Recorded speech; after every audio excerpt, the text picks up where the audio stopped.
आज़ाद कश्मीर में नादरीन आज मुझे ऐसा लगता है कि कुछ बड़े फैसले हो जाएंगे। जॉइंट अवामी एक्शन कमेटी को जो टाइम कहा गया था कि आपने इस वक्त तक रुकना और कोई लॉन्ग मार्च आपने नहीं करना और मजीद कोई एहतजाजी अनाउंसमेंट नहीं करनी, वो टाइम अब गुजर चुका है। आज जो है वो 23 तारीख है, वो शोहदा का दिन मना रहे हैं और जो लोग शहीद हुए उन्हें खराज तहसीन पेश किया जाएगा। आज के दिन में उन्हें याद किया जाएगा। तो इस दिन बड़ी अनाउंसमेंट्स हो सकती है। अगर तो आज डेवलपमेंट ना हुई और मुआहदा हतमी तौर पे तय ना पा गया और चीज़ें अमली तौर पे एक्टिवेट ना हो गई, तो फिर जॉइंट अवामी एक्शन कमेटी को एक सख्त एक्शन लेना पड़ेगा। और क्योंकि इलेक्शन को 3 मराहिल में करके एस्टेब्लिशमेंट ने एक बहुत बड़ी चाल चली है, इसके मुकाबले में जॉइंट अवामी एक्शन कमेटी को इसी लेवल की कोई बड़ी चाल चलनी पड़ेगी। तो देखते हैं आज क्या अनाउंसमेंट होती है। आज का दिन बहुत इंपॉर्टेंट है। अगले 12 घंटों में आपको बड़ी खबर मिलेगी, मुझे ऐसा लगता है। और ये क्योंकि मैं बहुत लंबे अरसे से रिपोर्टिंग कर रहा हूँ, पॉलिटिकल रिपोर्टिंग खास तौर पे, तो मेरे अंदाजे में अब वक्त बहुत कम है जॉइंट अवामी एक्शन कमेटी के पास। उनको अगर कुछ करना है तो डू एंड डाई की सिचुएशन है और वो उनको अभी करना है। इसके बाद जो है वो हालत वो हो जाएगी कि लड़ाई के बाद याद आने वाला मुक्का अपने मुंह पे मार लेना चाहिए। नादरीन, अब जरा थोड़ी सी बैनुल अक़वामी खबरों की तरफ चलते हैं। पाकिस्तान ने वार्न किया था यमन को, सऊदी अरब ने भी वार्न किया था यमन को, और यमन ने सऊदी अरब को वार्निंग दी थी। लेकिन यमन ने किसी भी वार्निंग को वो खातिर में नहीं लाए, उन्होंने हमला कर दिया। सऊदी अरब के 2 ऑयल टैंकर्स, इनमें एक का नाम लैला है और जो दूसरा ऑयल टैंकर है उसका नाम है अंसीलिया। ये दोनों ऑयल टैंकर सऊदी अरब के अपने ऑयल टैंकर्स हैं। ये तेल से भरे हुए ये जा रहे थे बहरा अहमर में से, जिसको आप रेड सी कहते हैं। देखिए यहाँ पे ना जो समंदर है उसमें 2 ऐसे एरियाज हैं जो बड़े हसास हैं। एक आबनाए हुर्मुज़ है जो ईरान और ओमान के बीच में, और एक जो है वो यमन के बिल्कुल कॉर्नर से, जिसको बाब मंदब कहते हैं। तो बाबल मंदब जो है ये आबनाए हुर्मुज़ से भी ज्यादा एक बारीक एरिया है। आपकी यूरोप को जितनी सप्लाई जाती है, चाहे वो चाइना से जा रही है, चाहे वो मिडिल ईस्ट से जा रही है, चाहे पाकिस्तान इंडिया से जा रही है, चाहे वो कई अफ्रीकी ममालिक से जा रही है, ये जितनी सप्लाई जाती है यूरोप को, वो ज्यादातर ये पानी का रूट इस्तेमाल करते हैं जिसको बहरा अहमर कहते हैं, या आप अंग्रेजी में उसको रेड सी कहते हैं। यहां से ऊपर मिस्र के अंदर एक स्वेज कैनाल है जिसको इस्तेमाल करते हुए बहरी जहाज मेडिटरेनियन सी के अंदर दाखिल हो जाते हैं बहरा मुर्दार में, और वहां से वो फिर सप्लाई करते हैं पूरे यूरोप को, बरतानिया को, बाकी ममालिक को।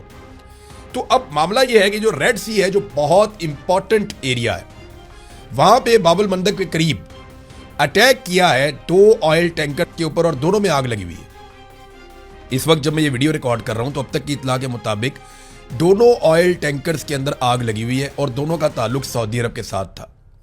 ऐसे में एक वार्निंग भी जारी की गई है और ये यूरोपीय यूनियन की जानिब से वार्निंग जारी की गई है, बहरा अहमर से दूर रहें। यूरोपीय यूनियन की सऊदी अरब, इसराइल और अमरीकी जहाज़ों को ख़ास तौर पे उन्होंने हदायत दी है।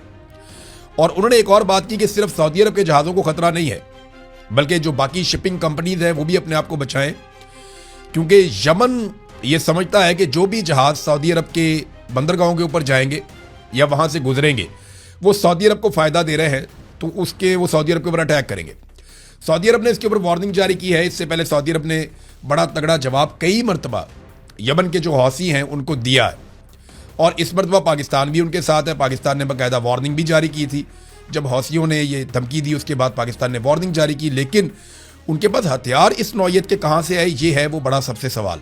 यानी वो बैलिस्टिक क्रूज मिसाइल इस्तेमाल कर रहे हैं और ड्रोन्स भी इस्तेमाल कर रहे हैं।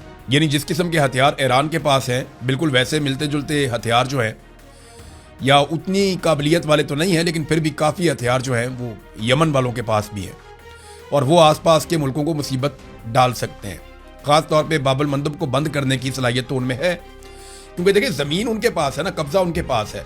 तो यहाँ से बाब मंदब को अगर वो बंद करते हैं या बाबुल मंदब के ऊपर वो अटैक करते हैं गुजरने वाले जहाज़ों को, तो एक प्रॉब्लम क्रिएट हो जाएगी। और इसी बात पे यूरोपीय यूनियन ने खबरदार भी किया है। नादरीन, इसमें एक चीज़ का और आप इजाफा कर लें कि इस वक्त 2 हफ्ते हो गए हैं ईरान और अमेरिका के बीच में जंगी झड़पें जारी हैं। एक दूसरे के ऊपर फ़िज़ाई हमले कर रहे हैं। ईरान ड्रोन्स को इस्तेमाल करता है, बैलिस्टिक मिसाइलों को इस्तेमाल करता है, जबकि अमेरिका फ़िज़ाई हमले करता है।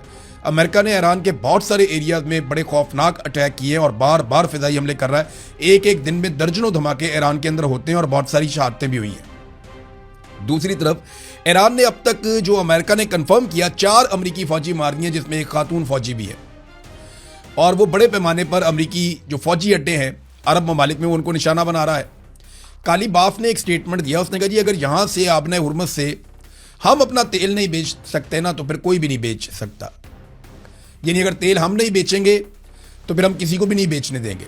ये नहीं हो सकता कि ईरान का तेल ना बिके तो इराक से अमेरिकन कंपनियां तेल निकालें या कुवैत से निकालें या सऊदी अरब, कतर, बहरीन और यूएई, इनका तेल यहाँ से निकल कर जाए और दुनिया को बिक जाए। तो ऐसा नहीं होगा। तेल बिकेगा तो सबका बिकेगा, हमारा नहीं बिकेगा तो किसी का भी नहीं बिकेगा। ये जनाब एक वार्निंग जारी की है कालीबाफ ने, और वो ऐसा लगता है कि इसी चीज़ के ऊपर कारबंद है, वो इसके ऊपर डट कर खड़े हैं। नादरीन, मैंने ना कुछ मनाजिर देखे अमेरिका में।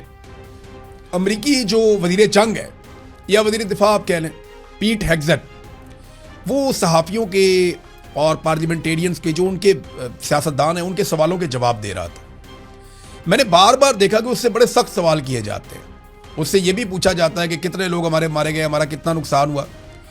यह भी पूछा जाता है कि तुमने जाके जब अटैक किया तो सिविलियंस का नुकसान क्यों किया। यह भी पूछा जाता है कि क्या हमारी फौज जो है वो जंगी जराइम में मुलव्वस है। फिर यह भी पूछा जाता है कि जनाब हमारे कितने हथियार रह गए हैं और कितने हथियार इस्तेमाल हो गए हैं। यह भी पूछा जाता है कि जनाब आप कितना खर्चा कर रहे हैं अमरीकियों का इस जंग के ऊपर। और मैं हैरान होता हूं कि वो वहां पे जवाब देने पर मजबूर होता है। अमरीकी वजीर जंग इन बातों का जवाब देता है। वहां कोई नहीं कहता कि यह सवाल करने वाला गद्दार है, वहां कोई नहीं कहता कि सवाल करने वाला बागी है, वहां कोई नहीं कहता कि दुश्मन का एजेंट है, दुश्मन के साथ मिला हुआ है। अमेरिका में यह ट्रेंड नहीं है। हाँ, डोनाल्ड ट्रंप इक्का दुक्का बार ऐसी बात कर देते हैं, लेकिन ओवरऑल अमेरिकन सिस्टम हमें यह बता रहा है कि आप कोई भी सवाल कर सकते हैं। इंडिया में देखें नौजवान निकले, कितनी बड़ी तादाद में निकले। इंडियन फौज के पास, उनकी पुलिस के पास भी राइफलें हैं, गन्स हैं, पिस्टल्स हैं, और उनके पास भी बड़े अच्छे हथियार हैं। वो इस्तेमाल भी करते हैं जंग में, लड़ाई में। लेकिन आप देखें उन्होंने किसी नौजवान को गोली नहीं मारी। इंडिया के पास भी रॉ नाम की एक इंटेलिजेंस एजेंसी है, उन्होंने जबरी तौर पे लापता नहीं किया अपने नौजवानों को। अच्छा, वो भी चादर और चार दीवारी का तकद्दुस पामाल कर सकते हैं, उनको भी सीढ़ियां चढ़नी आती हैं, दीवारें क्रॉस करनी आती हैं, फलांगना आता है, मार कुटाई वो भी कर सकते हैं। लेकिन उन्होंने लोगों के घरों के ऊपर हमला नहीं किया, लोगों के घर नहीं तोड़े, लोगों के बेडरूम्स के अंदर नहीं घुसे, जबरी तौर पे गुमशुदा नहीं किया और जबरदस्ती प्रेस कॉन्फ्रेंसेस नहीं करवाई। कितना फर्क है। और हमारे टाउट्स जो हैं वो ये कह रहे हैं कि जनाब इंडिया कितना जुल्म कर रहा है नौजवानों पे। और भाई जो पाकिस्तान ने जुल्म कर दिया, पाकिस्तान की रियासत के अंदर जो जुल्म हो गया नौजवानों के ऊपर, उसका तो अशरे अशीर भी इंडिया में नहीं हुआ। ये जो अभी खेल खेला जा रहा है या जो अभी सारा एपिसोड इंडिया में हो रहा है, इसको आप जुल्म कहते हैं। तो फिर जो पाकिस्तान में हुआ उसको आप क्या कहेंगे। देखिए, मैं कोई इंडिया की हमायत नहीं कर रहा, मुझे बड़ी खुशी है नौजवान खड़े हुए हैं और मैं चाहता हूं पाकिस्तान में भी ऐसे ही खड़े हों। जब ये श्रीलंका में खड़े हुए थे हमें तब भी अच्छा लगा था कि ये जो पॉलिटिकल पार्टीज आकर मुसल्लत हो गई हैं और उन्होंने अपनी एस्टेब्लिशमेंट कायम कर ली है, इनसे जान छुड़वानी चाहिए। खित्ते के नौजवानों का हक है आगे बढ़ने का। मैं सपोर्ट करता हूं जो काकरोच जनता पार्टी के नौजवान कर रहे हैं उसको, बिल्कुल। लेकिन इंडियन गवर्नमेंट ने उनके साथ वो नहीं किया जो पाकिस्तानी गवर्नमेंट ने पाकिस्तान के लोगों के साथ किया।